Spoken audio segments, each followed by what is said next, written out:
Почитувани, добро дојдовте во новото издание на Пресинг, подкастот на екипа. Отвараме нова тема во спортот. Овој пат ќе зборуваме за одбојката. Ќе се обидеме да решиме некои дилеми околу овој спорт, да ве вратиме малку во минатото и секако да разговараме и за иднината и она што ја очекува Македонија во квалификациите за Европско првенство. Мои денешни гости се селекторот Јошко Миленковски и капитенот Никола Ѓорѓиев. Добро дојдовте во подкастот на екипа. Благодариме многу на поканата. Ќе почнам со селекторот Јошко Миленковски, секако најпознато име во одбојката во Македонија, да му честитаме најпрво 40 години тренерска кариера. Во 1986 далечната почнавте како тренер. Еве веќе 40 години знаете се за одбојката во Македонија. Па едно резиме вака на вашата кариера да направите од 86-та па се до денеска. Благодарам пред се на поканата и навистина овој за мене еден голем и значаен јубилеен, 40 години како тренер, меѓутоа и 50 години активен во одбојката, од 76-та година како играч во екипите на Нико Доага, па Вардар, Работнички и Струмица, а веќе од 86-та година, после завршувањето на факултетот за физичка култура во тоа време, со дипломата професор и играч активен и капитен на екипата на Работнички, ја презедов екипата во 1986 година. Тоа ми беше прв тренерски предизвик, долги години бев во Работнички, потоа почна и мојата интернационална кариера и 40 години навистина еден значаен јубилеј кој требало добро да го прославам и можеби да заокружам една по мене добра и домашна и интернационална кариера, затоа што после да кажам во македонската репрезентација како тренер и помошник на селекторот, на првиот селектор на нашата репрезентација Димитар Циев, од 87 година јас ја преземав таа репрезентација, 10 години бев овој селектор на репрезентацијата и истовремено и тренер на Работнички, освојувајќи многу титули во домашното првенство и во Купот на Македонија. Со македонската репрезентација постигнувајќи значајни резултати во тоа време, во време кога на Европското првенство учествува само 8 екипи во далечната 89-та, по 91-та, 3-та, 5-та, 12 екипи, што беше навистина тешко за една репрезентација како нашата да се пласира на еден таков собир како што беше едно големо надпреварување Европското првенство. Потоа 16 репрезентации, на крај 24 денешниот формат на европските првенства и веќе тука македонската репрезентација го најде своето место и постигнува и значајни резултати на тие европски првенства 3 пати поред, а сега сме во трка да се пласираме и на 4-тото поред европско првенство. Значи репрезентативните настапи од секојаш ни биле најважни, учеството во репрезентацијата, надпреварите репрезентативни, представувањето на нашата држава. И морам да кажам дека во периодот кога го завршив својот прв мандат во репрезентацијата, ја оставив таа репрезентација меѓу 16 најдобри екипи, значи во тоа време ако имало Европско првенство со 24, нашата репрезентација би била уште од тоа време учесник на европските првенства, а Никола знае затоа што тоа беше деби во репрезентацијата на последното. Да, за тоа сигурно ќе зборуваме. Значи, тоа е она што останува во спомените, тоа е она што така ни дава некои моменти радосни да се сеќаваме. Значи, во мојата 40 годишна кариера, тоа се дел од моите најзначајни моменти. Сега, после Европското првенство во 2024 во Скопје го напуштивте кормилото, сега пак се вративте. Може да ни образложите на што се должи оваа одлука повторно се вратите на кормилото на репрезентација? Па да, се разбира. Рековме пред да се нафатам за моето второ доаѓање на кормилото на македонската репрезентација дека нашата цел е добар пласман на Европското првенство, добро представување на нашата репрезентација, постигнување на успех, затоа што една од најголемите причини беше затоа што бевме домаќини на едно европско првенство, тоа беше еден голем настан, еден од најголемите во нашата македонска спортска историја, во нашиот спорт. Беше тоа едно спектакуларно европско првенство, каде што продефилираа дел од најдобрите светски играчи тука во Скопје, а Македонија го постигна својот најголем успех со пласманот во осмина финалето на тоа европско првенство и како конечен пласман 16-то место. Имавме среќа да играме и со двете најдобри моментално светски екипи, и со Полска како потоа победник на тоа европско првенство, и со актуелниот светски првак Италија. И тоа, например, тие моменти беа навистина незаборавни. Меѓутоа, мојот договор и ангажман во репрезентацијата беше само до крајот на европското првенство, со цел да постигнеме тој резултат, го постигнавме, и потоа бевме договорени со нашата федерација да репрезентацијата ја превземе некој од помладите, моите помошници. Така и се случи. Сега понатаму за моето повторно враќање, по трет пат на кормилото на македонската репрезентација, имавме долги разговори со Македонската федерација, со извршниот одбор, со председателот на Македонската одбојкарска федерација Петар Јовановски, меѓутоа пред се и со голем дел од нашите репрезентативци од играчите кои, да не речам, инсистираа на враќање, затоа што ние секако продолживме со нашата комуникација и после завршувањето на европското првенство со голем дел од играчите. Јас следев нивната интернационална кариера, нивните настапи, а дури еден од играчите, Александар Љавтов, и беше со мене во Солунски ПАОК. Така да, низ разговорите те оценивме дека имаме уште една голема шанса за пласман на европско првенство, и тоа беше една од причините за моето враќање, меѓутоа уште повеќе, не само како спортски резултат кој треба да го постигнеме, мојата желба и мојата цел е повеќе да помогнам околу друга една работа, например едукација на тренери, формирање на еден центар за едукација, тренерската организација да заживее, формирање стручен совет преку кој ќе се донесуваат сите стручни одлуки, оно што е најважно за македонската одбојка, да се створат тренери кои потоа ќе со нивната работа ќе произлегуваат нови таленти наши, затоа што во моментот навистина сме во голем проблем што се однесува за тоа, меѓутоа верувам дека ќе имаме прилика да спомнеме нешто и за тоа. Значи, една од причините беше тоа: литература одбојкарска, превод на некои од моите книги интернационални и тука што ги имам на факултетот за физичко образование, спорт и здравје. И пред се, ќе повторам уште еднаш, едукација на нашите тренери македонски и на некој начин формирање така на една македонска школа на одбојката, по примерот на и некои држави од соседството кои имаат нивни карактеристични школи одбојкарски, па така и нашата идеја е да, затоа што традицијата во ова нашата држава и овој наш спорт навистина имаме голема традиција и можеме да зборуваме за наша македонска школа на одбојката која треба да ја полека обновиме и да ја развиваме се повеќе. Да ме вратам малце, спомнавте вие на почетоците на македонската репрезентација кога селектор беше Димитар Циев. Какви беа тие денови на создавање на репрезентацијата и може ли на споредба од тогаш и сега на одбојката во Македонија? Најважните моменти во нашата историја се тие: формирањето на нашата македонска репрезентација, почетоците, учеството во квалификациите за европски првенства. Реков, невозможно беше пласман, затоа што беше многу тешко со толкав број на репрезентации Македонија да учествува. Меѓутоа, почетоците се најважни затоа што, па и во тоа време, можем да кажем дека имавме навистина во Македонија квалитетна одбојка, многу клубови, квалитетна лига. После распадот на Југославија останаа тука многу клубови, имаше голем број на одбојкари кои потоа и направи добри интернационални кариери, меѓутоа сите тие беа, да речам, пионери во во развојот и со самите почетоци во развојот на нашата машка македонска одбојка. Беше многу значаен период. Се трудевме сите да дадеме све од себе.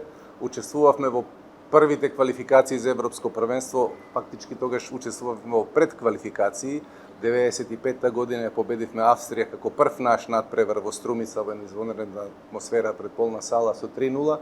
Во реваншот во 3-1, со 3-1 победивме и се пласиравме во квалификациите, каде што прв пат една наша спортска репрезентација се сретна со репрезентацијата на тогашна Југославија. И тоа беше еден навистина момент за паметење со нашите пријатели со кои претходно неколку години пред тоа игравме Биле се боревме заедно. во една голема држава. Први го скршивме мразот, игравме со Југославија во едни квалификации и тогаш Југославија после тие квалификации го освои третото место 95-та година во Атина. И од тогаш почна па и големиот подем на одбојката во соседна Србија, во тоа време Југославија и така натаму. Значи, беше еден период во кој беше многу значаен за развојот на нашата одбојка и понатаму веќе низ периодите, знаете дека Македонија секогаш учествуваше во тие квалификации за европски првенства. Секогаш бевме со тие генерации, меѓу кои беше и како најмлад играч и Никола Ѓоргиев со нас. Реков дека сме биле секогаш меѓу 16-те најдобри репрезентации. Се играше во систем од квалификации за европско првенство, 4 групи по 4 екипи и тоа беа навистина најдобрите европски екипи. И морам да кажам дека секогаш успевавме и да обстанеме и бевме секогаш присутни во тие квалификации со свое значајно место во тие квалификации со значајни резултати. Кога беше потешко, тогаш или сега?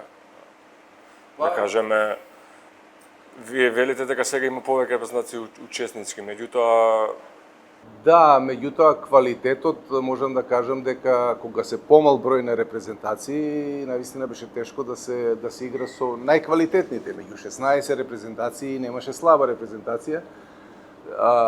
Исто и сега не е лесно, затоа што одбојката е секаде еден од најразвиените спортови, да. секаде во сите држави, сите репрезентации се квалитетни, сите репрезентации имаат одреден квалитет. Не е лесно, меѓутоа, не знам, и тие генерации, и овие сега, едно е сигурно дека го даваат својот максимум. Оваа генерација, сегашната, па замислете сега учеството на Европско првенство, веќе не представува единствена цел само пласмано, туку веќе сега можеме да зборуваме и за бараме и одредени резултати, како што беше резултатот на последното Европско првенство. Сега ќе го прашаме Никола Ѓоргиев за тоа. Еден ден сонуваше да одведеш Македонија на Европско првенство, сега сме некако редовни учесници на тие големи натпреварувања. Како беше чувството на дебито на Европското првенство и ово што се одигра во Скопје на прв меч, на тој прв меч? Па, беше многу, како да кажам, интересно, бидејќи првото деби во Словенија, кога игравме против Финска, ние сами на себе си наметневме дека некако бевме многу неискусни. Сега од оваа гледна точка и баш пред 2 години на Европското им реков баш на момците немој, пошто нели тогаш прва утакмица ни беше Финска, овде ни беше прва утакмица Данска, само им реков момци немој истиот притисок кој што го имаме против Финска го имавме, сами си го наметнавме под медиуми меѓу нас, зборувајќи на состаноци дека таа утакмица победи или умри, готово крај.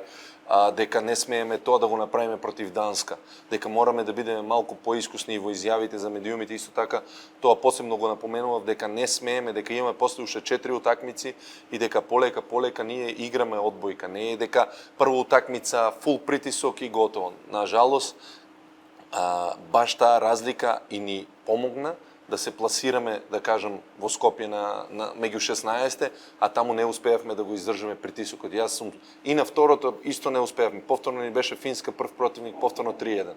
Значи не бевме, како да кажам, доволно искусни, таа неискусност, таа преголема желба, изгоревме во преголемата желба да играме и да победиме, пошто тогаш во групата во Словенија ни беа Финска, Турција, Русија, Белорусија и Словенија. И некако, кога изгубивме со Финска, бродот беше потонат, буквално против Турција не се ни видовме на теренот, имаше еден сет, мислам 25-9, каде што го изгубивме, бидејќи бевме толку со главите во минатиот ден, односно поразот од Финска и нашите сонови беа срушени. Додека пак после потоа имавме Русија, каде што одигравме еден сет, па полека имавме ден пауза и нели ги направивме двете први историски победи за Македонија на европските првенства, додека овде почнавме многу поискусно, многу помирно, многу по, да кажам, со нозете на земја. Имавме Данска, првиот сет го изгубивме, кога сега ги собрав играчите, момци играат многу добро. Ако е вака, 3-0 губиме и тоа е окей. Значи играат они многу подобро од нас. Али ќе чекаме момент кога ќе паднате, тука ќе бидат нашите 5 минути, ама ќе траат 15, нема да траат 5 минути. И така да, многу ми беше мило, бидејќи друга работа. Пред првото, колку и тоа да е, не знам, интересно за некој, не, пред првото европско првенство не работев, пред третото европско со селектор работевме и со психотерапевт, кој што, искрено да ви кажам, јас можам од лична точка, мене исто многу ми помогна, на други играчи многу ми помогна, може тоа јавно нема да го кажете, ама сигурно меѓу нас кога правевме муабет, многу ни помогна да останеме мирни, да останеме сплотени заедно во тие тешки моменти, бидејќи сега пуна сала, Борис Трајковски 1-0 за Данска, а реално Данска, да кажеме, е на послаб противник од нас, мада они имаат сега и подобри играчи од нас, играат во подобри лиги, меѓутоа успеавме да го издржаме тој удар нивни и после да ги победиме 3-1 и нели ако со Турција изгубивме 3-0, следниот ден ја збришавме Црна Гора 3-0 и веќе го заверивме нели нашиот пласман меѓу 16 со тие две утакмици и две победи. Колку таа домашна публика може да биде притисок врз секој спортист па и врз вас одбојкарите? Некогаш има екипи репрезентации кои играат подобро на гостински терен затоа што не чувствуваат притисок, а полошо на домашен терен. Па не знам, искрено, јас многу сакам да играм. Јас лично кажувам пред македонската публика и мене уопште не ми представува притисок, бидејќи например ако изгубиме, јас сум си себе најголем критичар, не ми треба ни портали, ни медиуми, јас сум себе најголем критичар. А например, мислам дека и за другите момци играњето пред домашната публика сигурно е многу подобро за разлика да играш нели пред кој играме на страна. Меѓутоа, овака кога си правиме муабет, мислам дека никој од нас не чувствува некој преголем притисок, веќе и премногу утакмици имаме за репрезентацијата.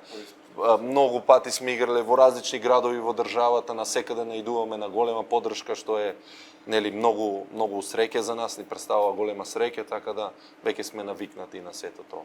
Имаш кажано еднаш кога се додека играм одбора ќе бидам тука за репрезентацијата. А најголема гордост е за баш тие настапи за националниот тим на европските првенства. Никогаш, ама баш никогаш, без разлика на условите, не би се откажал од репрезентација? Па, знаеш како, мислам дека најтешките времиња, правам муабет од финансии и од организација, поминаа зад нас, нели, тие голготи што ги имавме.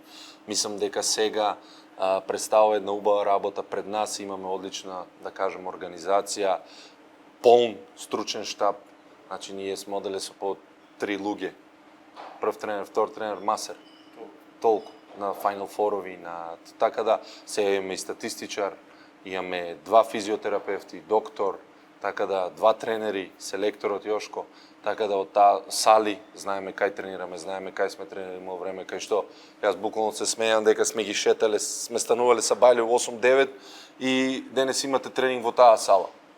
И Скопје GPS, одете таму. Не, одете таму, мрежата е 2.23. А ние сме 2.43, нели? Одеме таму, теренот е 7/7. Не е 9/9. Баш го мереше тогаш во тоа време нашиот селектор што беше. И така да, мислам дека најлошите време мене ми представува големо задоволство да играм и најголема среќа да играм за репрезентацијата, тоа ништо не е променето. Јас се надевам дека ќе успеам ова моја генерација да ја одведам на уште едно европско првенство.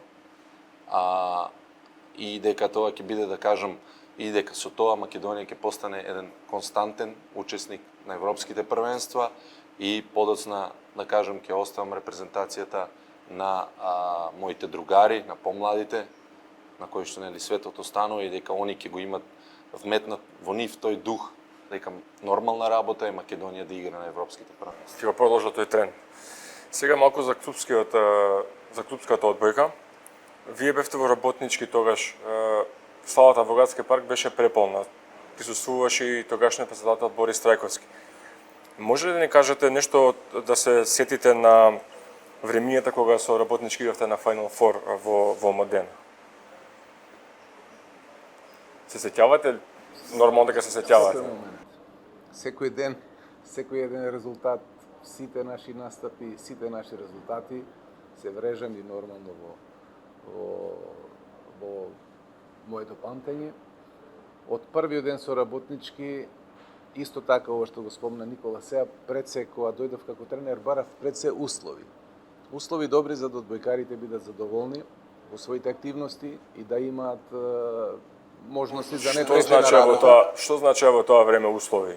Услови во тоа време навистина ги имавме ние за разлика од многу други со нашиот спонзор Фершвет, меѓутоа сето тоа на инсистирање мое затоа што баравме, ако сакате тренер, ако сакате екипа, ако сакате резултати, треба да овозможите тоа и тоа и ни овозможија. Пред се сала во која што непречено можевме да работиме, патувања, подготовки и голем број на надпревари, меѓу кои голем број меѓународни во подготвителниот период и учество во европските купови секоја година. Ние ги освојувавме секоја година, го освојувавме првенството 15-16 години. Доминантно тоа, да. Доминанти во нашата лига, меѓутоа никогаш не беше овај прв услов да се биде шампион на Македонија. Ние секогаш сакавме и баравме резултати во Европа и тоа го постигнувавме. Јас не знам сега 5 пати или 6 пати ние бевме во четвртфиналето на Топ Тим скупот или претходно на ЦЕФ купот, како што се нарекуваше. Игравме и во Лига на шампиони првата година со екипата на Војводина во која играа сите оние најпознати одбојкари кои со Југославија постигнува најголеми светски резултати. И во ЦЕФ купот, и во Топ Тим скупот, и на крај, како круна на тоа, беше и учество на Final Four во Модена, каде што игравме со екипите на Модена, Искра од Инцово и Блед од Словенија. Голем дел од нашите играчи беа и репрезентативци, фактички тоа беше и костурот на репрезентацијата, меѓутоа она што е во сеќавање и она што го знаат сите е нашата вредна работа секојдневна.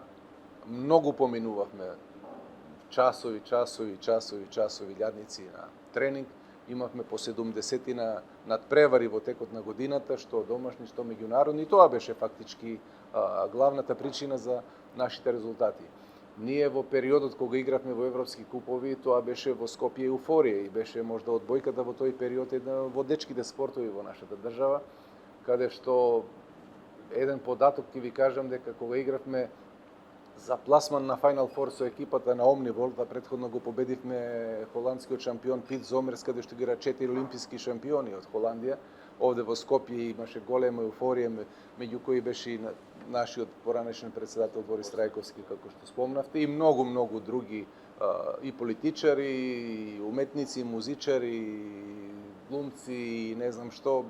Салата во градскиот парк, ние игравме во 20 часот беше надпреварот, а веќе во 15 часот се јави од салата, ние уште не бевме отидени на попладневниот одмор со одбојкарите во хотел Панорама во карантин, кога салата беше преполна. Така да ние моравме да организираме и преднадпревари со нашата женска екипа, со екипата на Кометал во тоа време, женската екипа, за да имаат за нашите навивачи 5 сати до надпреварот, можност за за занимација, да не седат во салата, во празна сала, туку имаше и настапи на одредени музички групи и така натаму. Значи до таму беше еуфоријата и надвор пред салата имаше видеобим, за да оние кои не може да влезат во салата, затоа што беше претесна, 2000 гледачи собираше салата во градскиот парк максимум, и надвор уште толку кои го следеа надпреварот. И тоа не само еднаш, не траеше тоа само една сезона, него неколку сезони поред, и на крај реков како круна на тоа беше пласман на Final Four во Модена. Значи, тие времења тешко да се вратат. Во моментот сме далеку од сето тоа, како клубска одбојка во Македонија. Пред се, јас не зборувам за да се биде шампион на Македонија, како учество во европските купови, каде што ќе ја представуваш фактички својата држава на клубско ниво. Мислам дека тоа го постигнавме и на тоа се должеше па и резултатот и на македонската репрезентација во тоа време, каде што секогаш реков дека игравме во А дивизија. Во тоа време квалификациите, односно европските квалификации беа во две групи, А дивизија од 16 репрезентации и другата беше Б дивизија, каде што играа послабите репрезентации. Така да ние секогаш бевме учесници во таа А дивизија меѓу најдобрите репрезентации. Сега, у тоа време во Работнички играше и бугарскиот джин, сега починатиот Христо Модев. Како успеавте вие да го најдете, да го донесете во Работнички? Па во тоа време играчите кои доаѓаа во работнички странците не беа некои имиња, да речам, импозантни, некои играчи кои беа на некое високо ниво европско, тоа беа просечни играчи, да речем, од Српската лига, од Бугарската лига. Модев беше еден од тие, ајде да не речем заборавен во бугарската одбојка, со голем потенцијал, предиспозиции огромни, меѓутоа со одредени проблеми, дури не настапуваше таму. Беше на некој поширок список репрезентативен, меѓутоа ние имавме добри релации со неговиот клуб Славија од Софија и преку нивниот менеджер успеавме, затоа што никој од Бугарија не би дошол да игра тука во нашата лига, затоа што Бугарија беше на друго ниво во тоа време, и на репрезентативно и на клубско ниво. И Модев беше еден од тие подзаборавените играчи и имавме среќа пред се голема да најдеме таков играч. Од самото негово доаѓање тој ги собра симпатиите пред се на нашата спортска јавност, со неговата појава беше навистина импозантен. Меѓутоа морам да кажам дека се она што за него се зборуваше во Бугарија како играч кој можеби не е толку квалитетен за некое нивни сваќања на некое нивно ниво, кај нас навистина го покажа целиот свој раскошен талент пред се со неговата работа, труд и беше, да не речем, љубител на сите, не само во одбојкарскиот спорт, туку беше препознатлив секаде. И Модев ќе ни остани во едно навистина пријатно сеќавање. Тој се ожени тука, има 2 ќерки кои исто така се спортистки, и тоа е она што исто така не радува, дека остави трага во нашиот спорт, незаборавна трага во нашиот спорт.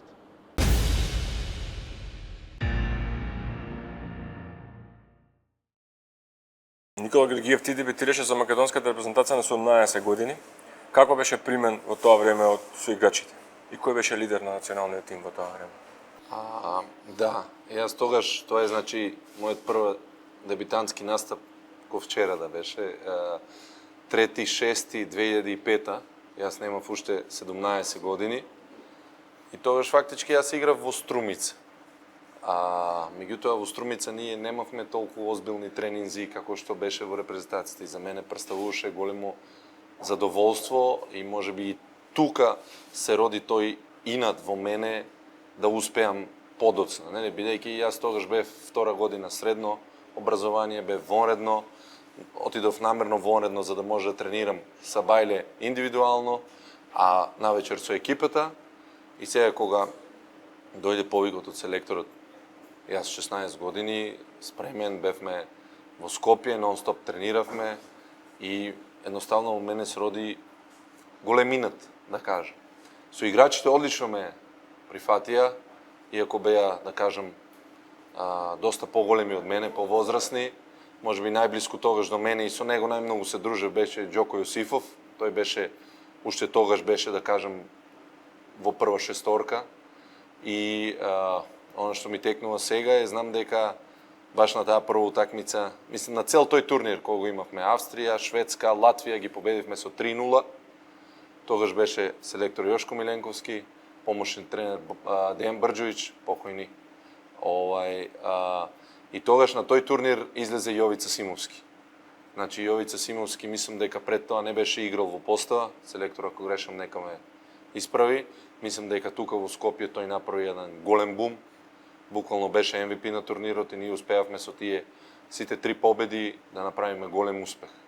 Она што ми останува како анекдота или било како, значи игравме во Кале и јас буквално секоја топка на загревањето, али буквално секоја топка ја ударав, тогаш бев поскочен, помлад, колената беа поздрави, така да секоја топка беше горе на кровот и знам тогаш, бидејќи отпадна Владко Трајчевски, кој што беше во работнички фершбет, вика секоја, после утакмица, секоја вика топка, вика браво, вика. И така, со овие помладите, повеќе да кажам се дружев, додека овие постарите ми беа како еден вид идоли, репери како да се понашат. На 23 години, релативно млад, станувате капитен на репрезентацијата.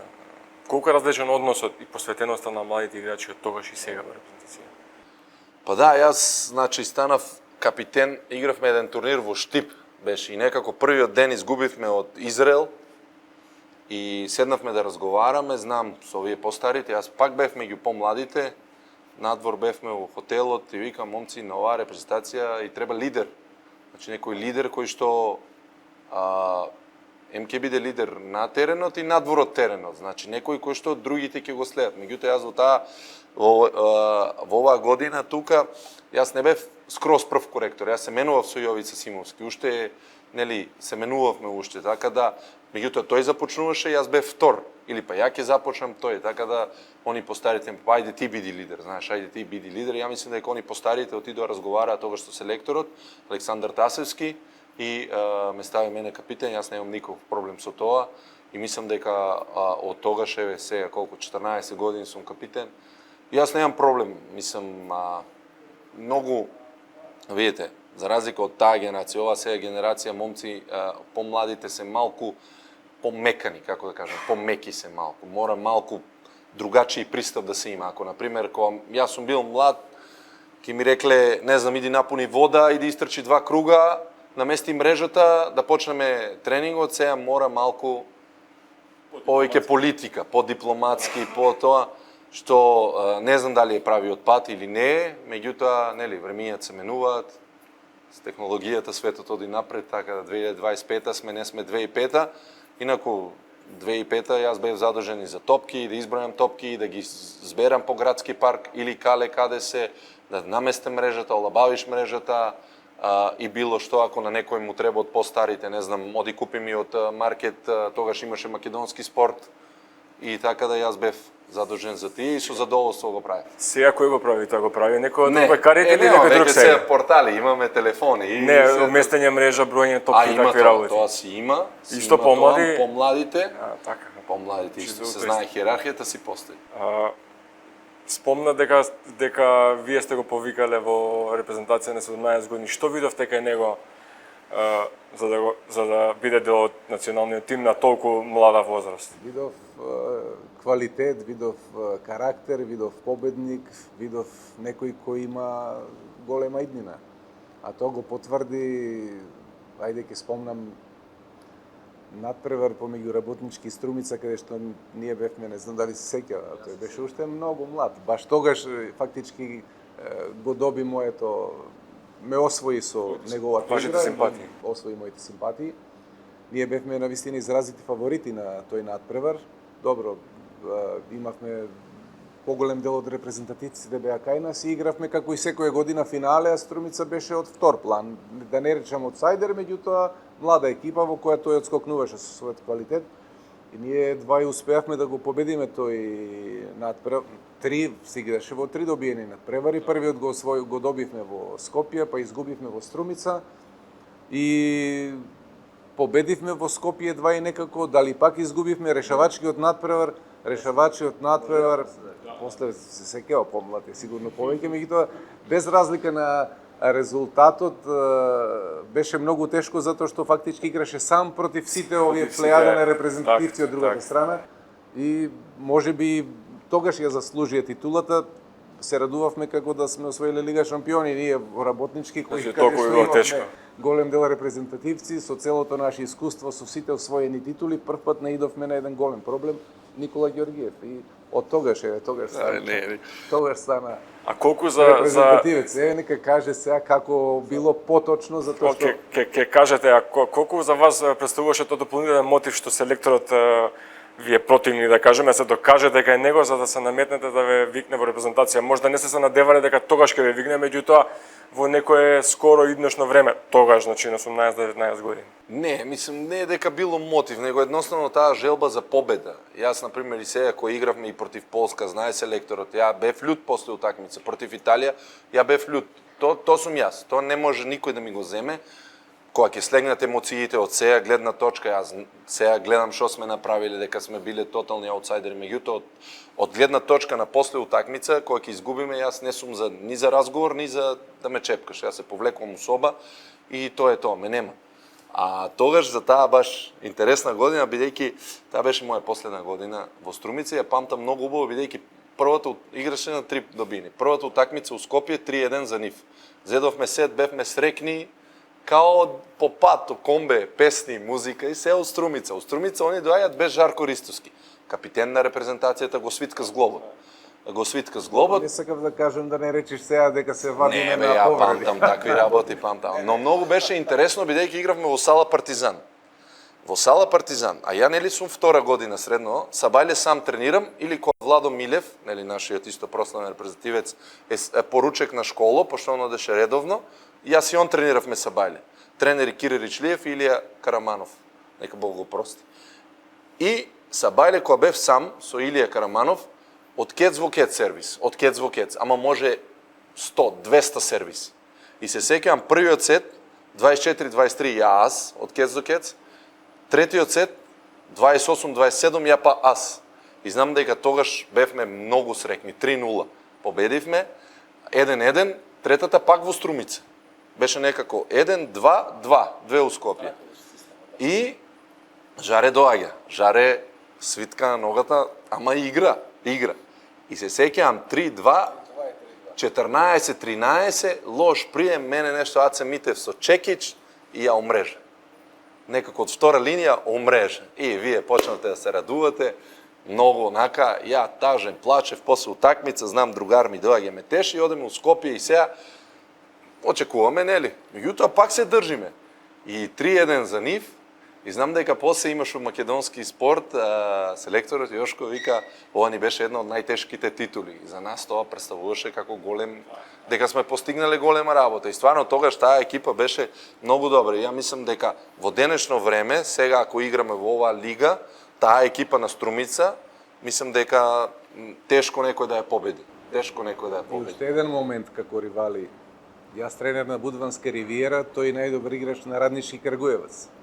Игравме во ЦЕФ Куп, еден од најважните надпревари за пласман, ако беше или во полуфинале или на Final Four. Четвртфинале беше тоа. Четвртфинале Тоа беше на четврт кој да ЦЕФ влезе Куп. у Final Four. Во Крагуевац првиот надпревар, мислам луѓето висеа на рефлектори, имаше тако е 4000 салата, може да имаше 5000 луѓе. Имавме интернационална екипа, не вика не знам како Бенетон, затоа што United Color of Benetton имавме од Бразил, имавме од Америка, имавме од Австралија, имавме од Бугарија. Имавме навистина добра екипа и победивме 3-0 тамо, тежок надпревар. И вториот надпревар кој треба да биде фактички само формален во Будва и да се пласираме во следното коло, односно може да и беше и за Final Four, доаѓа тие растеретени, а тој игра, да не речам, сам водат 2-0.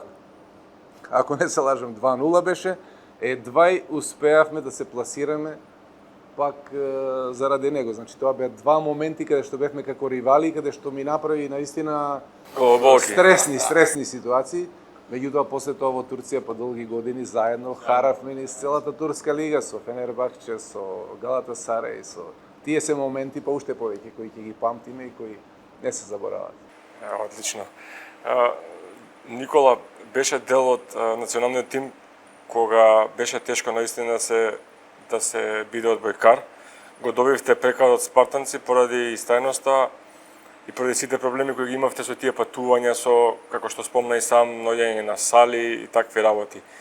Колку тој влијаеше на вас како личност и како ви изгради како одбојкар? Види, јас уште кога нели да кажеме 2005-та видов како иде еден живот на професионален спортист.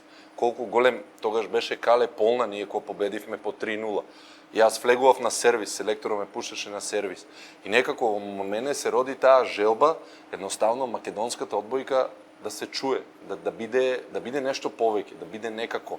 И буквално во сите тие моменти тешки кога се биле, јас не сум размислувал на тоа. Никогаш, и сега да ме прашате, ја не ги памтам тие моменти. Памтам само убави моменти, памтам сребрени медали, памтам финалиња, памтам пласмани на европски првенства. Било тешко, било мачно, меѓутоа нас не сплотиле. Уште повеќе не сплотиле тие моменти, бидејќи сме биле една добра репрезентација, изградена од добри луѓе. Значи во тие моменти, во кога било најтешко, во репрезентацијата биле добри луѓе кои што се можело да се договориш со збор. Океј, момци, немаме, идеме, патуваме, нема шо.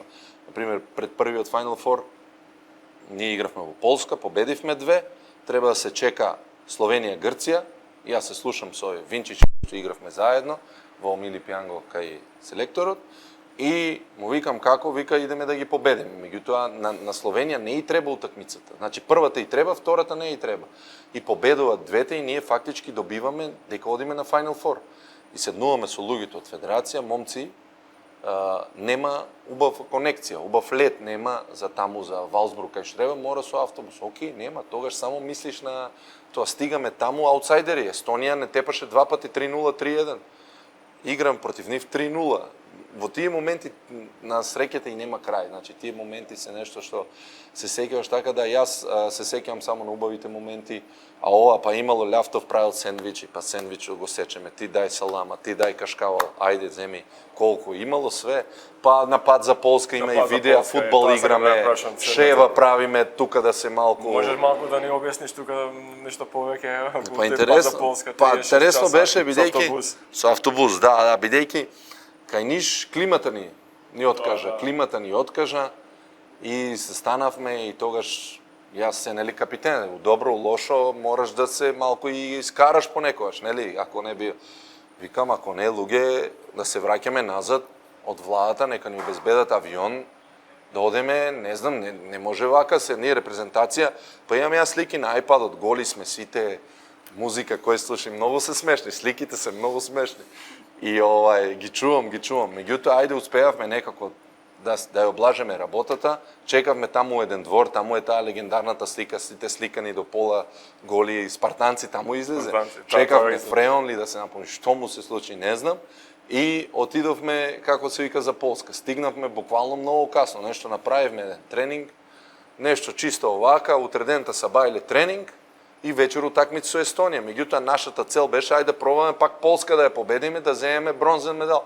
Нели претходната недела. Меѓутоа ние естонците кои ги фативме 3-0 Кјотек и после веќе и назад се враќавме со автобус, ама веќе се беше песна.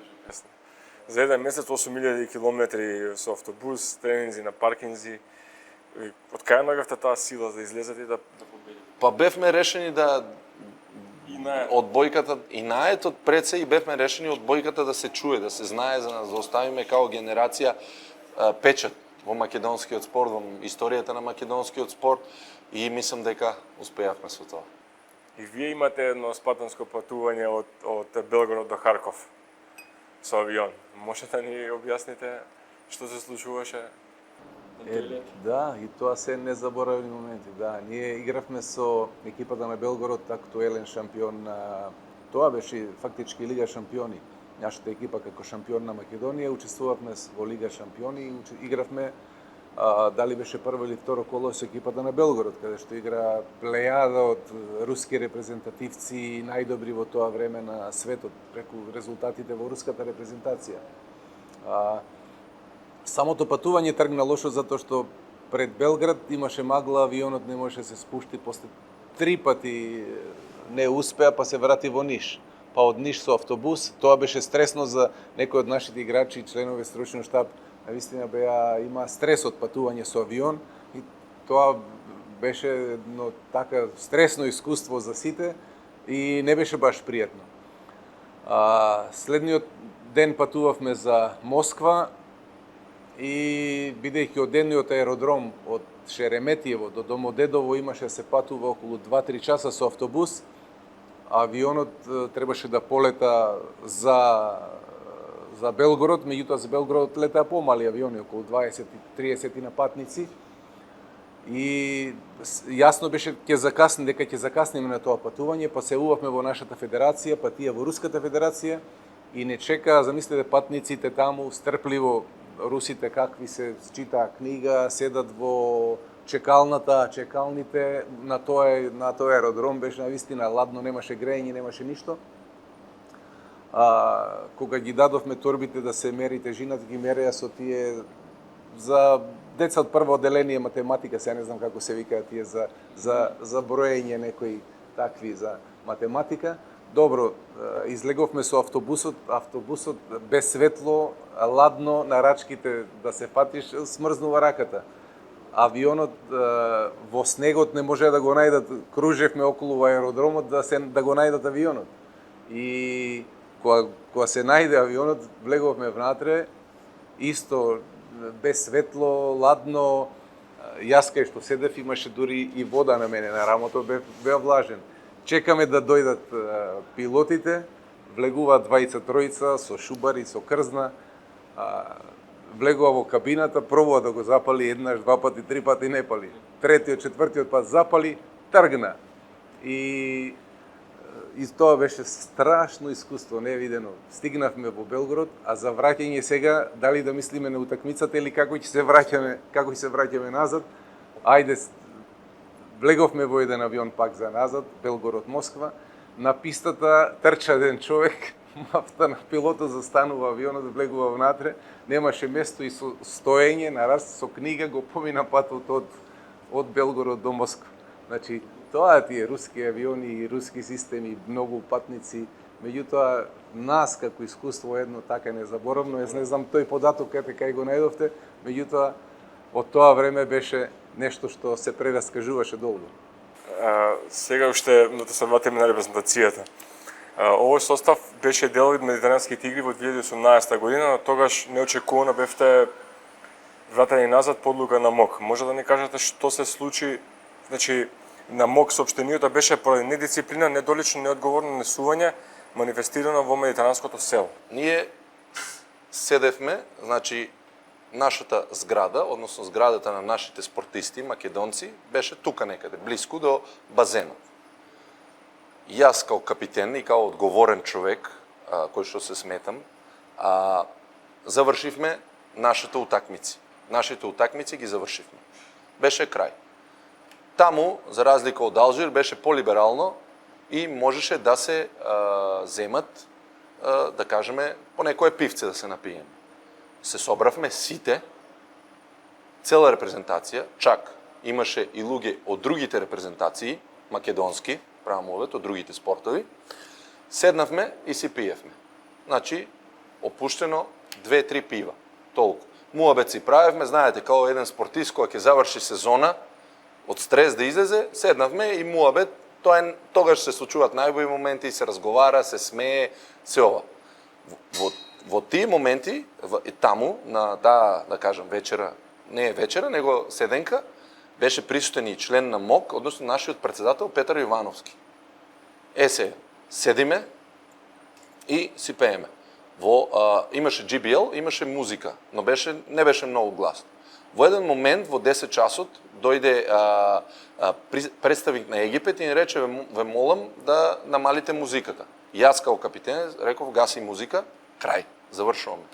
Продолживме да си седеме, во ниеден момент немаше ни еден недоразбирање или некој да дојде да ни каже. Бев тотално свесен и знаев што се случува во секој момент. Кога заврши целата, како се вика, муабет, Дарко Ангеловски Шаби и мојот брат, кој што таа вечер не пија ништо, они доле отидоа и го собраа ѓубрето. Го бе собрат. Меѓутоа, на одење, да кажам, накачување во соби, не има слушнато некој од МОК, представник на МОК, и од тука доаѓа сето тоа подоцна што се случува, за да са бајле станеме и го прочитаме тоа во весниците. Баравме разговарање, баравме се, само ни беше кажано поради недисциплина сте пуштени, сте вратени надвор, сте вратени, како се вика, дома. Ние тоа го прифативме, сакавме да ја кажеме нашето гледиште, како тоа се изгледаше и што се случуваше. Меѓутоа ни беше кажано и замолено и од нашите луѓе во федерацијата дека тоа они ќе го решат, ние да не се петламе со тие работи и така да остане сето на тоа. Меѓутоа и јас, и моите репрезентативци, моите колеги кои биле таму, можеме сите да дојдеме тука и да сведочиме што сме сгрешили, што сме направиле и немаме ниту една грижа на совест. Апсолутно. Господине Миленковски, вие спомнавте едукацијата на тренери. Може да ни кажете, имаме ли проблем сега моментално со едуциран тренерски кадар во одбојката? Па да, тоа е евидентно. Ние тренери, како број на тренери имаме, меѓутоа колку едуцирани, тоа е прашање. Како работат, тоа е друго прашање. Зашто немаме млади таленти трето прашање, зашто немаме квалитетни екипи во кои играат наши играчи кои би биле дел од репрезентацијата понатаму? Исто така, значи некаде се соочуваме со некој проблем. Од искуството на другите држави, и од Србија, и од Турција, и од Грција, каде што сум работел, и каде што сум бил дел од системот на таа едукација, затоа што во Анкара, во Турската федерација бев задолжен за едукација на турските тренери. Понатаму сум бил учесник на семинарот, односно големиот семинар тренери за победе во Београд, каде што учествуваат голем број на тренери кои се должни да присуствуваат на такви семинари, на обуки, за да се стекнат со одредени знаења со сертификати. Бев 2 пати во Египет на FIVB левел 2 и левел 3, највисокиот левел кој го организира Светската одбојкарска федерација, каде што се стекнуваш со сертификат од левел 3, највисокото звање, и понатаму како FIVB инструктор. И навистина тоа помага во едукацијата на тренерите, помага во твојот развој како тренер. Кај нас моментално не функционира, односно нема систем на организација на семинари, курсеви, едукација, и се доаѓа на некој начин, грубо кажано, секој кој сака да биде тренер.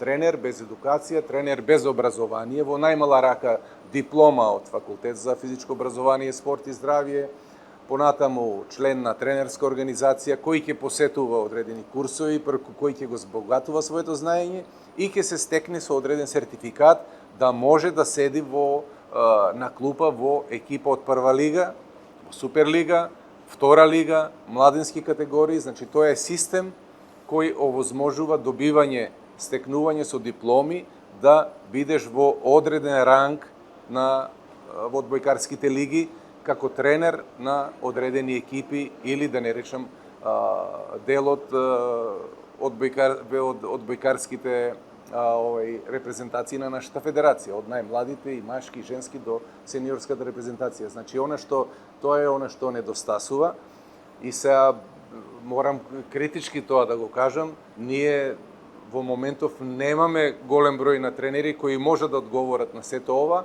и кои би можеле да зборуваме дека се тренери на одредено ниво кои би работеле со вакви едни, а посебно по селекциите наши во рамките на нашата федерација. Значи, тоа е она што по мене потхитно мора да се измени и потхитно мора да се оформи еден таков центар за едукација, по примерот, па вие гледате и во нашиот спорт, дури и во ракомет и во фудбал, има центри за едукација и голем дел на тренерите имаат обврска да го посетуваат, да ги посетуваат тие центри, каде што ќе се стекнуваат со одредени звања и ќе добиваат одредени дипломи кои ќе им дадат право да бидат присутни во нашиот спорт.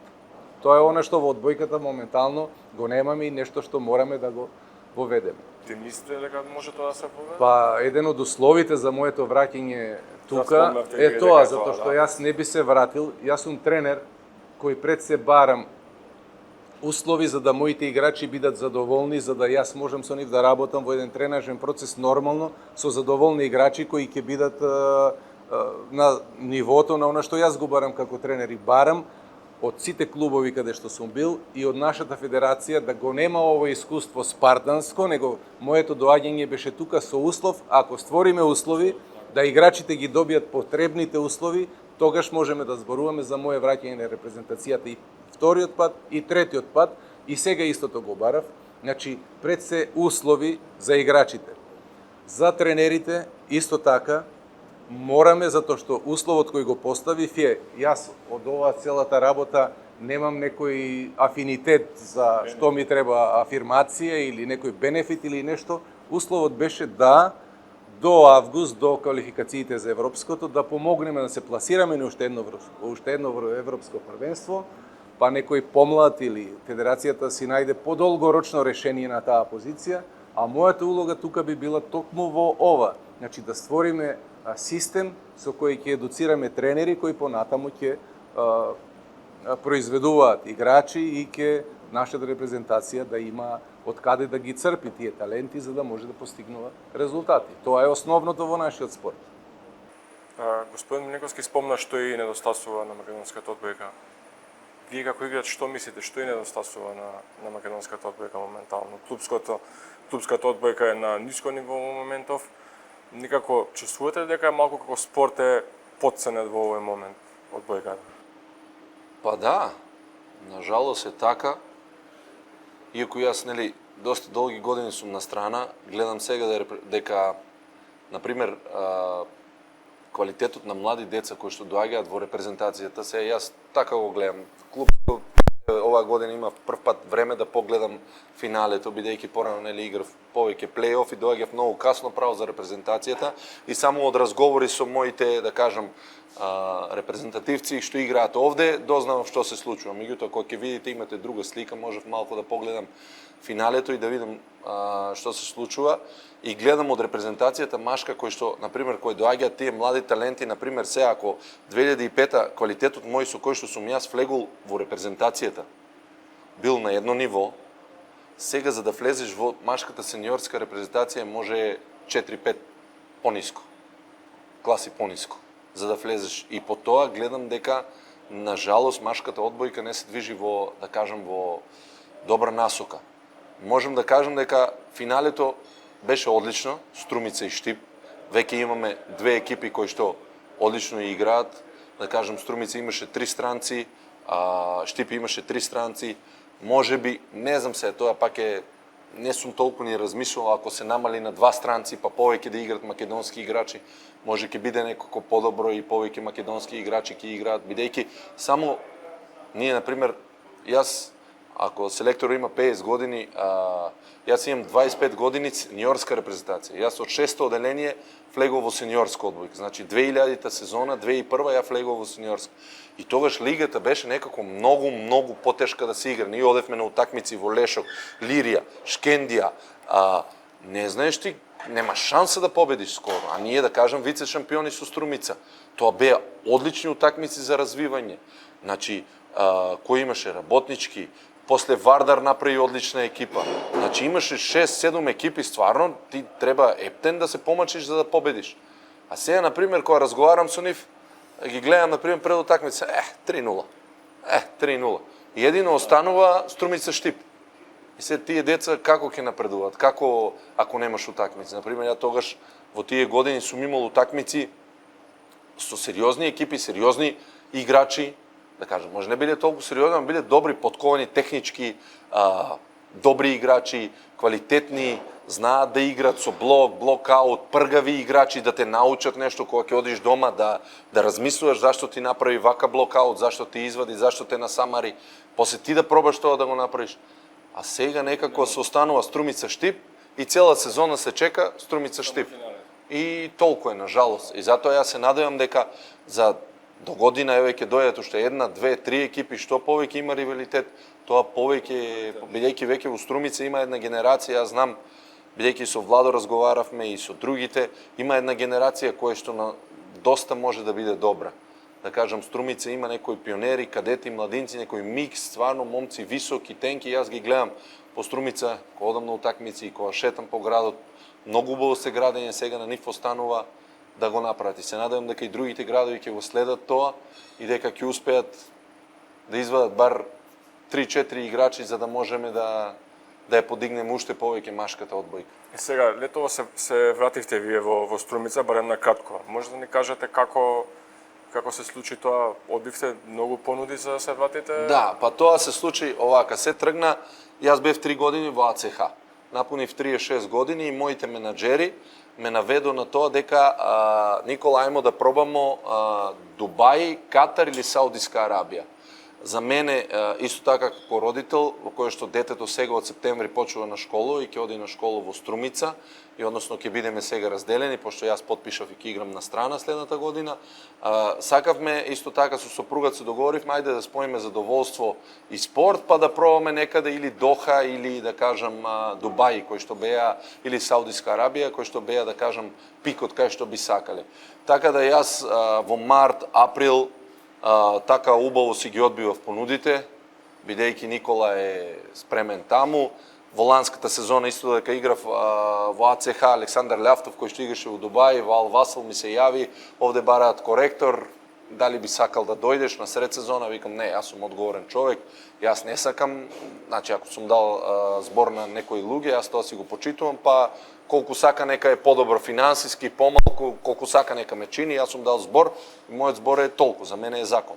И така да ете, така некако времето одминуваше, ваму има, ваму нема, одбраа друг, ваму не сме задоволни финансиски, ајде да почекаме, организација, менување, кога дојде август, завршуваме со Грција, паника, ја немам клуб. Викам, ова прв пат ми се случува после 20 години да немам клуб, што ќе правам, како што. И нема, Струмица изгуби од Олимпијакос, тогаш имаше некои комбинации Халкбанк, на Круселар, Лига шампиона, повреден коректор, ништо не излезе од тоа, не успеавме нит да се договориме,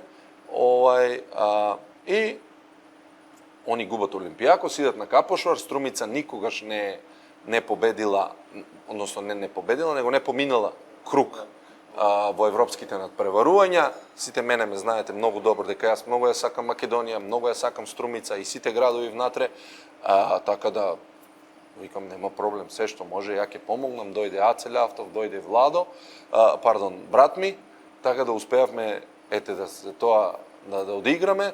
Меѓутоа јас веќе бев што се вика после утакмицата со Капошвар, дојде понуда од Дубај, дојде понуда од Турција, ја прифатив понудата од Дубај, мајсторите 6 дена не ми пратија договор, од тука притиска и буквално решив, потпишувам овде, па што сака нека биде.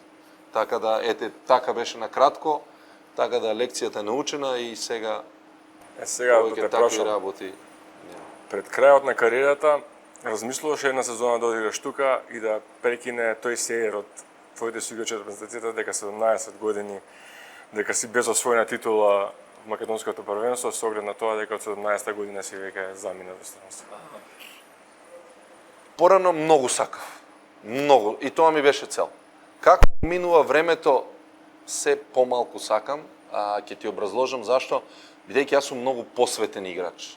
И многу се пазам и од повреди, и телото го гледам и го трасирам. Нажалост, со Струмица, со толку многу пријатели, со толку многу другари, со толку познаници, не можам да му возможам на телото максимална рехабилитација, максимален тренажен процес, максимален сон. И многу ми е страх од таа неозбилност да не се случи некоја повреда. Се разбираме точно дека за Македонска лига не ми треба некој да бидам Вилфредо Леон и така. Меѓутоа, морам да бидам чист со самиот себе, кој што сум бил цел живот, и доколку проценам дека не можам да го дадам максимумот, односно тој Никола Ѓоргиев не е тој Никола Ѓоргиев кој што треба да биде, нема да играм во Македонија. Ако успеам да проценам дека уште да кажам 7-8 месеци, исто така немој да забораваме дека играме во ладни сали, во многу ладни сали. Тоа може да биде кобно за еден човек, да кажеме, од 38, 39, 40 години. Оваа година Маџунков, нашиот репрезентативец, се врати у Струмица, повреди коленото, баш во зимските месеци операција на коленото. Не би, фала му на Бога да чукам во дрво до сега, од тоа пазење, од таа посветеност, константност, не сум имал некоја поголема повреда, се надевам дека така ќе издржам до крајот. Господин Миленковски, вие сте сега селектор на Македонија, но во минатото ја предводевте и репрезентацијата на Турција. Може да ни кажете какви фанатици се турците за одбојка, за фудбал знаеме веќе и за кошарка, меѓутоа за одбојка исто со таква страст гледаат на тој спорт?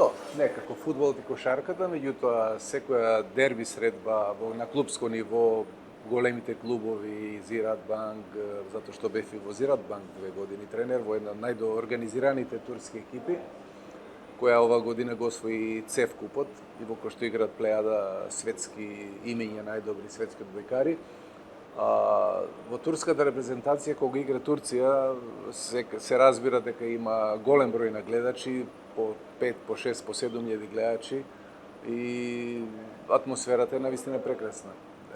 Имав прилика да ја водам турската репрезентација на Светска лига и она што е најважно на Европското првенство во Полска 2017 година, каде што Турција го постигна во тоа време најголемиот успех, пласман од двоследното коло, со победите над Холандија победивме, со Белгија игравме 3-2 и на крајот завршивме како 11-ти. Во тој момент тоа беше најдобар успех на турската репрезентација и навистина беше сето тоа представено во турските медиуми на едно високо ниво, како еден голем резултат за турската репрезентација, која потоа со нови имиња, со поталентирани помлади одбојкари, како што се Адис Лагумџија, Мирза Лагумџија и сите други останати кои сега настапуваат за турската репрезентација, беа дел на мојот поширок список од репрезентацијата и кои тогаш пробавме да ги афирмираме и преку Светската лига.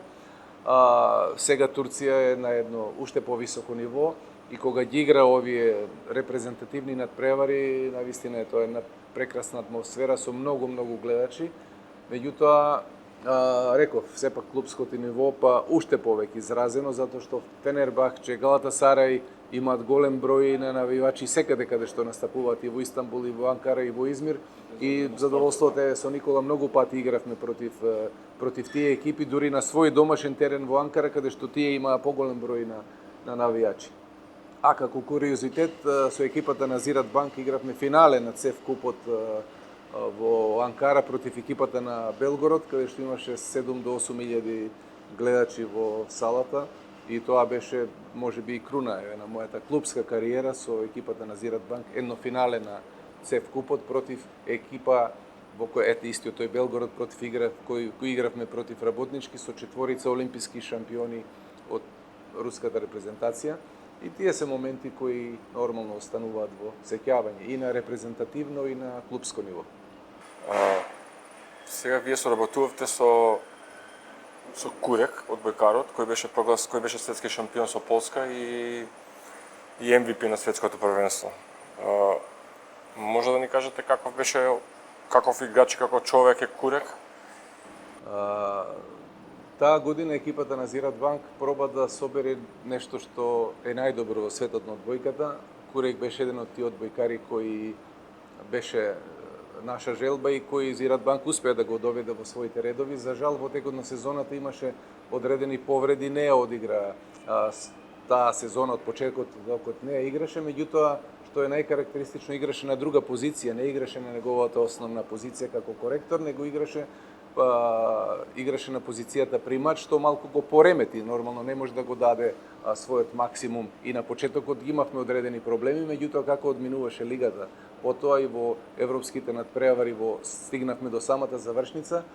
Оно што е карактеристично за него е навистина еден голем професионалец. Јас оно што го слушав претходно дека е тежок карактер во неговите настапи во Полска, во Динамо Москва и така натаму, навистина немаше никаква врска со неговиот однос и она што го покажуваше тој во Анкара и во Турција.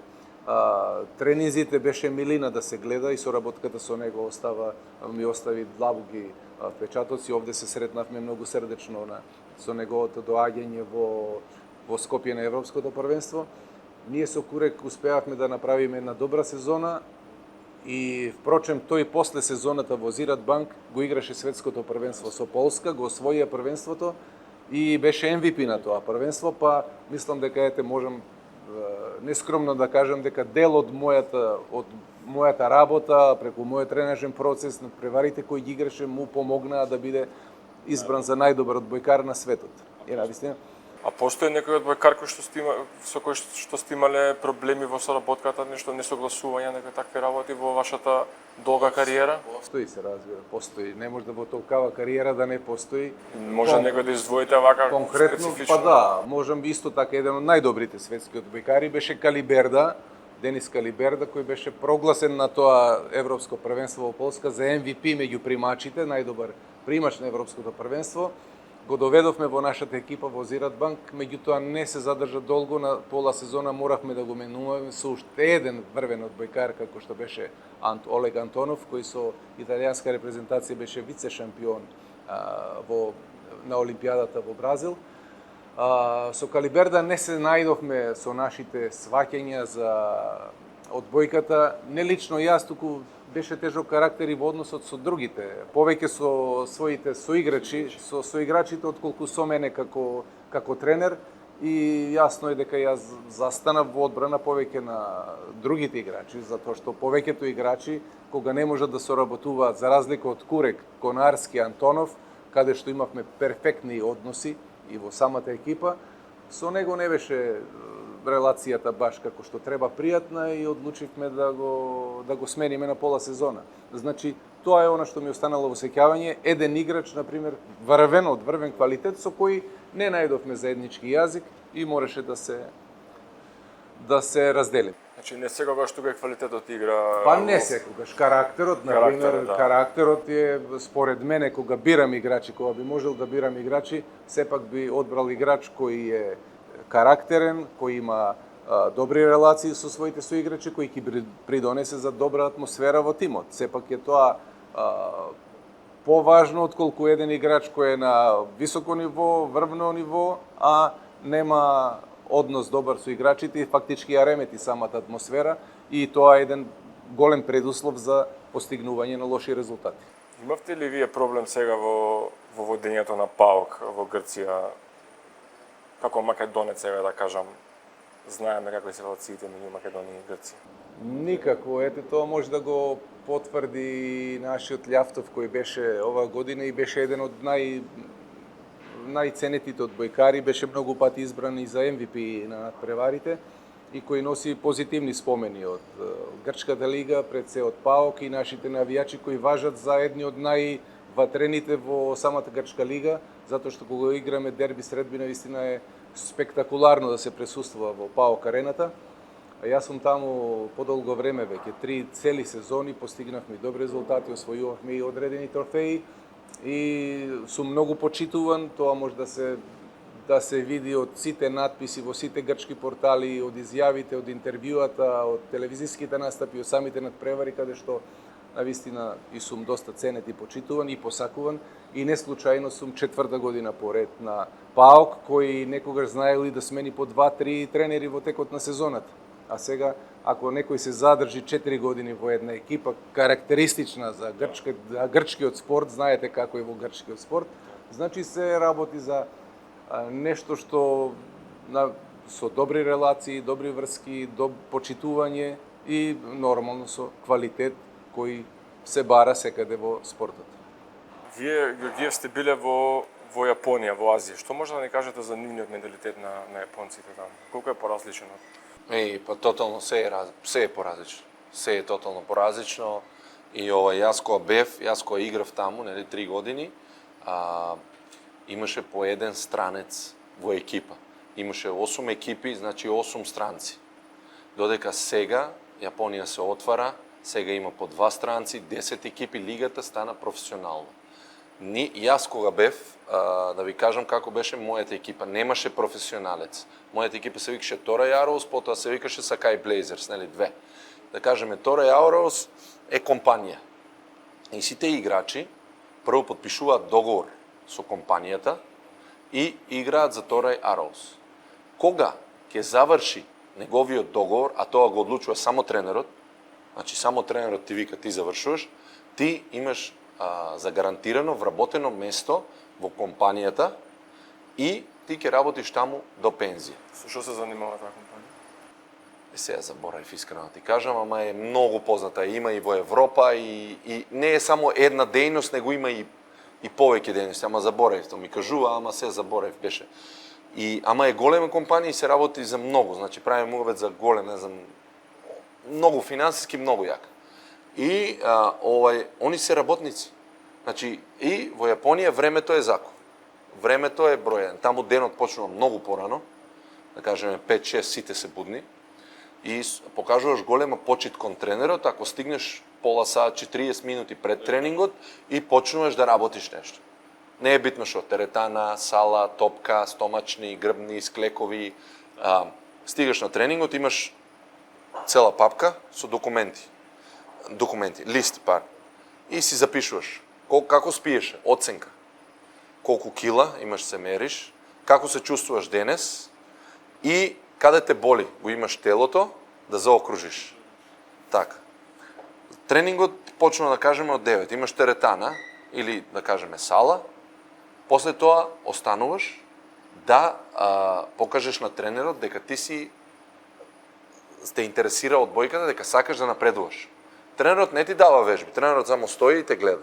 Али ти со другите и тоа сите остануваат. Јас не, пошто јас професионален. И многу интересно завршувам у 12. Они сите се многу добро организирани, ненормално добро организирани и си имаат, знаат каде одат да јадат брзо у менза и у 2:30 ти почнува вториот тренинг. Значи, буквално денот мора да заврши до 5-6. Кај нив вечерата е 6:30. 6:30 е вечерата. Тоа за мене беше многу тешко да се навикнам, посебно тој малечок период помеѓу двата тренинга. Значи, јас 12 додека стигнам дома, жена ми изготвила, одспијам саат време, у 2 мора, не у 2, 1:45 ја мора да тргнам назад за сала. И тоа ми беше многу тешко да се навикнам. Друга интересна, да кажем, анегдота, они се многу со технологијата, нели? Например, ние третиот, четвртиот ден, джет лек уште не тепа, земјотрес. И тоа салам земјотрес. Никој не мрда. Сите дома. Една вечер ја не можам да заспиам, надвор, земјата и небо се споиле. Такво невреме ја немам видено. Ја не можам да спијам, ја идам по станот, чекам некој да ми се јави тоа. Од еден пат почна да свири телефонот. Свира телефонот, warning и на тие нивните знаци. Да. Букви какви се тие. Ја се уплашен цела вечер, не можам да спијам, нема шанс. Сабајле доаѓа, пошто таму имавме професионален преведувач. И кај си ти, она ти е сенка. Значи до тебе, ти трчиш таму, она по тебе. Ти у ВЦ, она у ВЦ, што се вика. Буквално не можеш ти соба да кажеме у хотел сам, пошто таму сам си, не можеш два. Сам, она до тебе соба. Све правиш, што на почетокот многу ми сметаше и после им рекол, ја имам свој живот сега. Нема зашто она нон-стоп да биде ко мене. Посакам да разговарам со мојот пријател, другар, со тренерот, не ми треба она. Ама знаеш, Нико, она е тука да ти го поедностави животот. Океј, фала, ама сега ми е едноставен, доста ми. И Сабајле ми зима, викам, па зашто, викам, не ми се јави? Јас се уплашив, warning, то никогаш не се случи. Вика, звонеше, вика, ја погледнав мало, не време големо, вика, ама па си легнав. Така да они се многу, да кажам така, технолошки интересни, смирени, но утакмица доаѓаат, се седнуваат мирно, си имаат, чак не шлакат, си имаат. После утакмица те чекат, поклон, обавезно имаат поклон за сите играчи. Ако има организирано евент, одеш се подпишуваш, се сликаш, позата е таа, нема гушкање, тоа нема, овака е позата. И си одиш дома, али се мора да биде по протоколот. Например, се што имате договорено, се ќе биде испоштувано. Ништо друго што немат на папир, нема да биде испоштувано. Не. Значи на сосема различно. Не, на почетокот е многу тешко. Мене 2 месеца ми беше тешко. Например, таа кај што игравме Тора Јароз беше толку интересен што ѓубре фрлавме понеделник и четвртак. А секоја прва и трета среда пластика, секоја втора и четврта среда од месец стакло. Се пофати ги ако можеш. Така да на почетокот беше многу интересно, да. Добро, едно ново животно искуство во секој случај. Пред крај сакам да ја прашам двајцата се, какви се шансите Македонија повторно да избори пласман на Европско првенство во група со Грција и Грузија? Ајде, јас ќе кажам моето мислење, шансите се изгледни, иако не се 100%, затоа што не зависиме само од нашата група, него мора да чекаме резултати во другата група. Како да кажам, првите два надпревари од овој циклус, јасно беше дека Грузија имавме една лесна победа со голема разлика, која на крај може да се покаже дека ќе биде пресудна. Меѓутоа со Грција тука во Скопје пред 5000 гледачи во една извонредна атмосфера, од објективни причини, јас го кажав многу пати, во кои селекторот се соочуваше со одредени проблеми, не успеавме да направиме нешто повеќе од еден освоен сет. Тој освоен сет не ни е гаранција дека ние можеме да се пласираме на Европско првенство, затоа што нема да бидат доволни само победите над Грузија, односно со 6 бода. Затоа реков треба да ги чекаме и другите групи, да видиме како ќе се одвиваат резултатите таму. А ние би биле сигурни само со, пример, освоен бод против Грција, верувам дека ќе биде доволен. Меѓутоа, како да се освои? Затоа што ние со Грција до се немаме позитивно искуство, немаме фактички ни една победа. Уште од далечните квалификации во Струмица кој игравме таму 2000 и која беше и трета, четврта година, изгубивме 3-1, во Александрополис 3-0, на турнирот на Чајка, тука изгубивме минатата година 3-0, изгубивме после во Јане Сандански 3-1 и сега одиме во Грција каде што ни е потребен минимум бод и треба да фактички да се фокусираме најважен е тој надпревар, меѓутоа како ќе го подготвиме, во каква ситуација ќе бидеме, колку подготвени, во каква форма е прашање, а тоа ќе биде за нас фактички клучот за пласманот на Европско првенство. Се разбира дека може би со пораз од Грција и со еден освоен сет, со победа над Грузија и ако на во другите групи се поклопат некои резултати, повторно имаме големи шанси. Значи, верувам дека и за тоа фактички сум тука како повратник во репрезентацијата да направиме све да се пласираме на уште едно европско првенство. Уште повеќе што голем дел од тие играчи репрезентативци кои настапуваат во грчката репрезентација се и мои играчи од ПАОК и во сите овие неколку години поминале фактички из мои раце, ги познавам многу добро, ги знавам сите нивни слабости, мани, па може би тука е и некоја шанса, се разбира со максимален ефект и ако играчите го одиграат својот најдобар ден во, да не речам во нивните кариери, меѓутоа навистина ќе ни треба во Атина, во салата на Олимпијакос, да ни се поклопи све за да постигнеме позитивен резултат. Тој позитивен резултат, реков би бил и пораз со еден освоен бод, па може би и сет, и понатаму со Грузија да го кронисаме тоа како резултат и пласма на Европското првенство. Па, овака тотално би се сложил со селекторот. Исто би кажал дека и јас сум тука.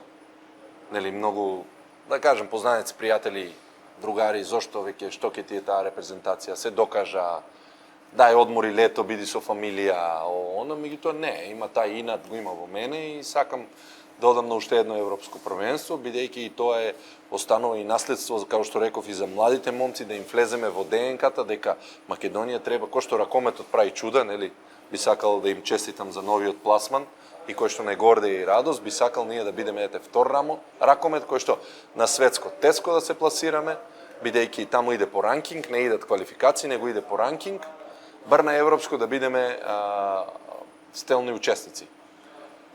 Тука селекторот знае, јас и вие знаете, има калкулации, има разни калкулации. Математика има многу, може да се деси и со 3-0 над Грција да изгубиме и 3-0 да ја тепеме Грузија и па да одиме на европско првенство. Така да на крајот најбитно е да се оди на европско првенство. Меѓутоа, ја ако што дадов интервју порано и реков, мене тој пораз од Грција ептен ме срози, ме утепа психички, од објективни причини, значи ние бевме тоа е, кога не сака, не оди тоа. И ако ова година пак ни се погоди така, што може да направиш? Не може да направиш. Лани се што можеше да тргне наопаку, тргне наопаку. Без 3 центри бевме. Така да, со само еден ден тренинг, така да не можеш, што можеш да направиш со тоа? Тоа ти се два играчи од екипата. Така да најбитно ќе биде да бидеме здрави и живи, да излеземе далеко Атина. Се имаме, за мене, многу битен период за да се сплотиме, да работиме заедно, да се подигнеме, да ја најдеме нашата игра, бидејќи некои од нас, например, и јас сум имал 2 месеци пауза по завршетокот на сезоната. Други имале месец дана, други имале 2 недели, ама играле у Македонска лига. Така да, тука ќе мораме да најдеме нашата заедничка сила, ќе мораме да се уиграме добро, потоа имаме мала пауза, меѓутоа во таа пауза мора да останеме активни, бидејќи оваа година и припремите не се толку долги кој што беа минатите години, и се надевам дека со полна сила, квалитет, разум, искуство ќе излеземе во Атина и ќе се бориме, ја ќе се борам за победа, без разлика како и да е. Сега дали ќе дојде, тоа Бог знае. Дај Боже да дојде. Господа, ви благодарам за гостувањето во Пресинг. Вам, почитувани, ви посакувам пријатен ден, се гледаме со некои други гости наскоро.